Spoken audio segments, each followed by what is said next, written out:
अस्सलाम वालेकुम। वालेकुम सलाम। क्या हाल चाल है? ठीक। चलिए रज़ा मैं तेरे नाल एक गल करांगी। तेरे से कोई टैलेंट सुनया मैं इत्थे।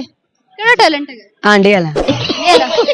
सुना मैनू। चलो भाई देखो अपने काम। आंडे गरम आंडे ओ हो मैं आंडे बेचने आया मैं बुआ नहीं खड़काया मैं किसे नू नहीं जगाया बड़ा मैनू कहंदा खड़ जा मैं पैसे लेके आया उन्हें लेके आंडा खाया तुस खुद नू क्यों तरसांदे तुस खुद नू क्यों तरसांदे हुण लेके क्यों नहीं खांदे आंडे गरम आंडे हो मैं एक ही चक्की बाल्टी की दसा आंडे दी क्वालिटी हो गई है फुल नाइट आंडे दा कलर है वाइट अंदर विच एक जर्दी नहीं लगेगी तन सर ले लो जी ले लो सर जी। इतनी गर्मी में अंडे गर्मी में बेचने का अपना ही मजा है क्या मजा जरा वो तो आंडे वाले को पता है। तो फिर अंडे वाला गाना क्यों याद किया? ਇੱਥੇ ਮੁੰਡਾ ਐਸੇ ਉਹਨੇ ਗਾਇਆ ਸੀ ਆਂਡੇ ਵੇਚਦੇ ਅਸੀਂ ਉਹ ਟਿਕਟੋਕਰ ਸੀ ਅਸੀਂ ਵੀ ਸੁਣ ਲਿਆ याद तेनू भी याद कर लिया। हाँ। कौन है ये लोग, कहाँ से आते हैं? चल फिर बहुत शुक्रिया ਤੁਹਾਡਾ।